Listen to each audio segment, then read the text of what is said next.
Hampton County 911, where's your emergency? I see somebody laying out. In the road or on the side of the road? He in the roadway. Somebody going to hit him. It's dark. Uh-huh. Somebody going to hit him. All right. We'll get an officer headed out that way. Okay. All right.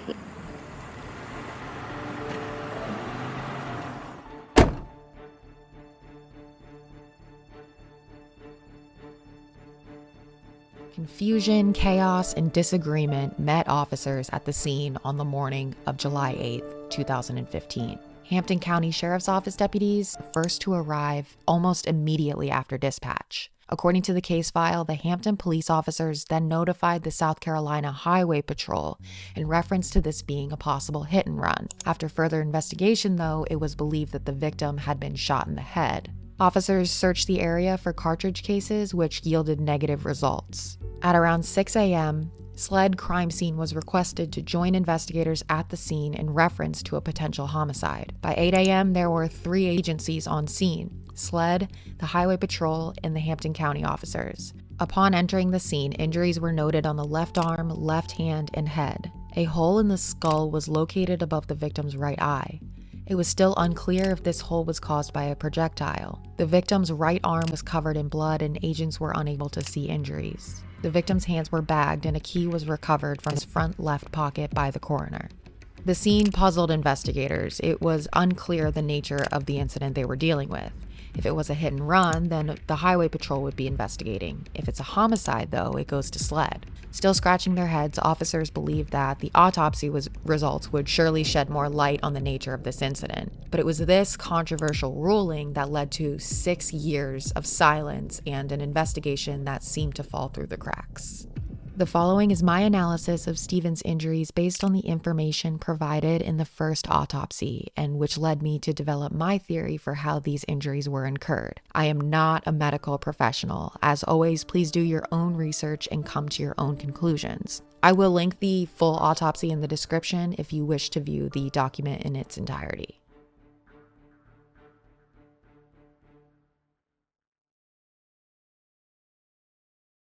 Stephen's autopsy was performed at 12:30 p.m. on July 8, 2015. This is 8.5 hours after he was found on Sandy Run Road. The autopsy was done at the Medical University of South Carolina by Dr. Aaron Presnell. As we know, Dr. Presnell ruled the cause of death was blunt head trauma due to motor vehicle crash, pedestrian versus vehicle. The manner of death is left undetermined. Upon examination, Dr. Presnell noted that the body is that of a well-developed, well-nourished teenage white male who weighs approximately 152 pounds and is 69.5 inches in length, or 5'9.5", and appears compatible with the stated age of 19 years. The body is warm to the touch, rigor partially fixed about 3/4 in all extremities and jaw. Diffuse, unfixed purple liver extends over the posterior surfaces of the body, except areas exposed to pressure. The right pupil was noted to be larger in diameter than the left, and the cornea are clear.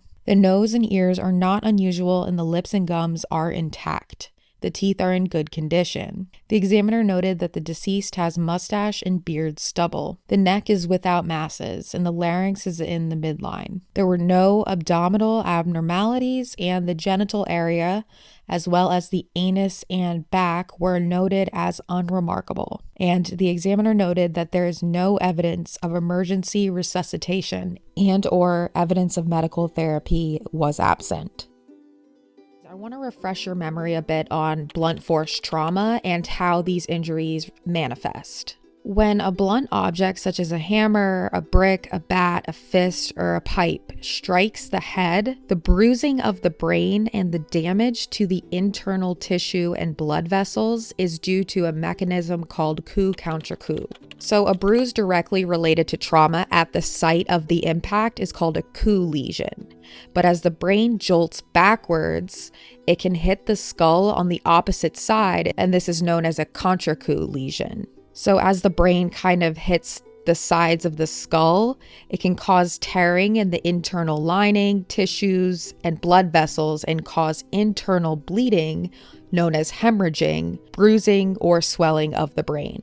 So in other words, you can be hit on one side of your head and have hemorrhaging on the other due to that coup contra coup mechanism.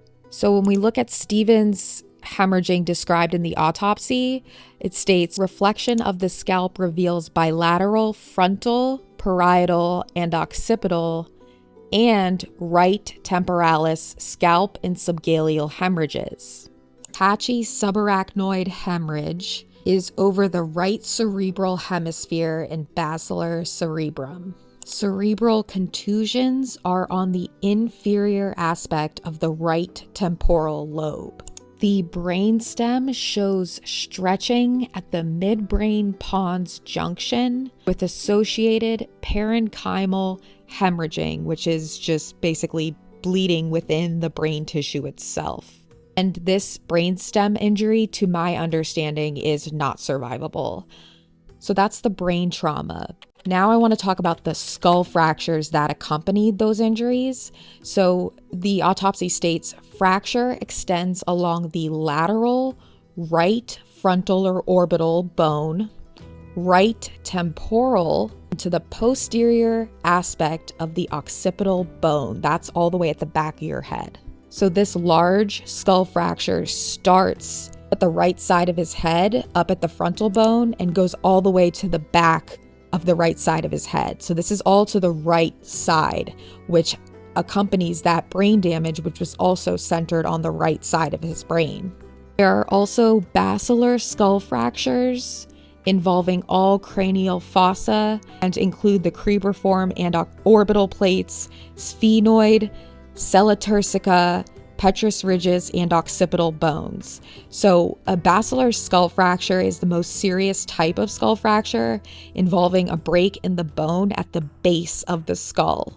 So he had these extreme basilar skull fractures at all parts of the floor of his cranial cavity. Stephen also has a 7.25 inch laceration, which is basically a tear produced by blunt trauma, across the superior mid to right lateral forehead involving the right eyebrow. Posterior undermining is marked. Bilateral periorbital hematomas, or two black eyes, are present, and that is associated with those basilar skull fractures, often produces that double black eye.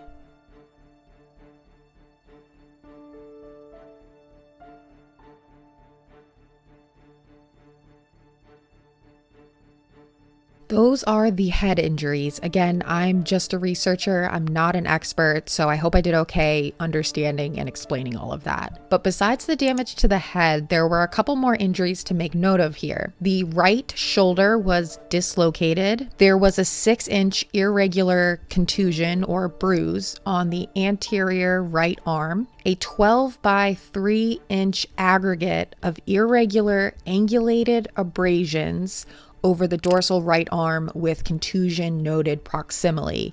Those angulated abrasions to me sounds and looks like road rash. Contusions or bruises up to 1.5 inches each affect the dorsal right 4th and 5th fingers. So he had bruising on his fingers on his right hand. A 9.5 by 2.5 inch aggregate of irregular abrasions is over the dorsal left forearm and hand. Again, road rash, in my opinion. So those are all the injuries, but a couple more significant findings here I just want to make note of. There was blood in his airways, meaning he was aspirating blood before he passed, unfortunately. And I'm not sure if that's a result of the head injury, but I would assume so. And then also his toxicology and blood ethanol were both completely negative. So what, if anything, can we surmise from these injuries? We have a 7.5 inch gash above the right eye. This indicates blunt force trauma.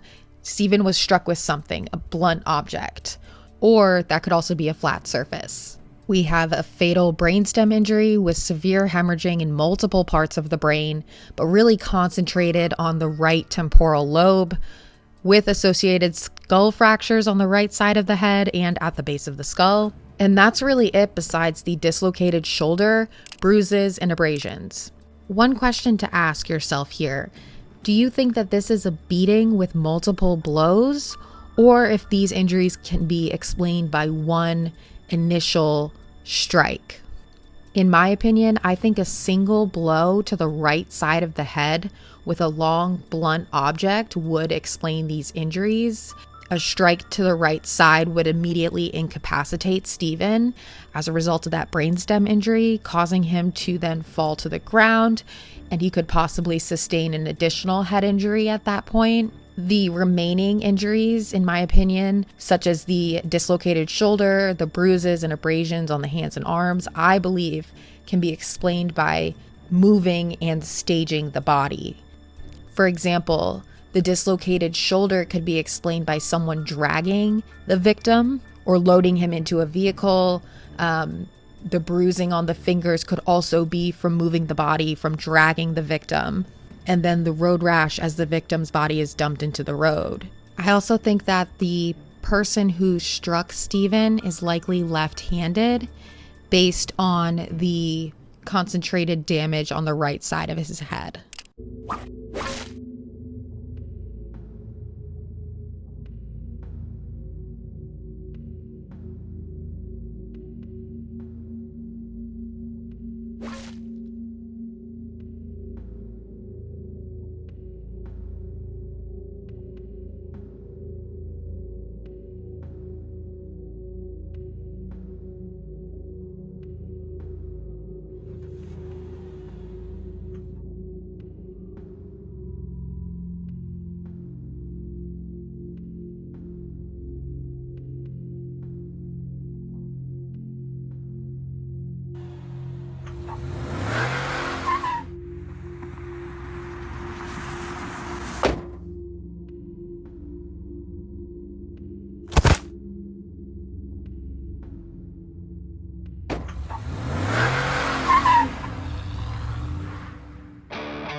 Hampton County 911, where's your emergency? See somebody laying out.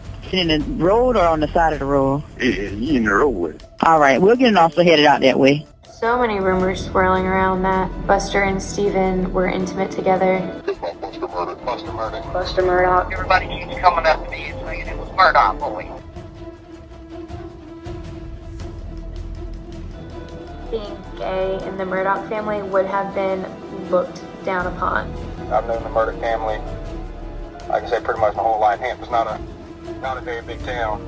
I feel like they wouldn't want anything happen to their reputation or name or anything like that.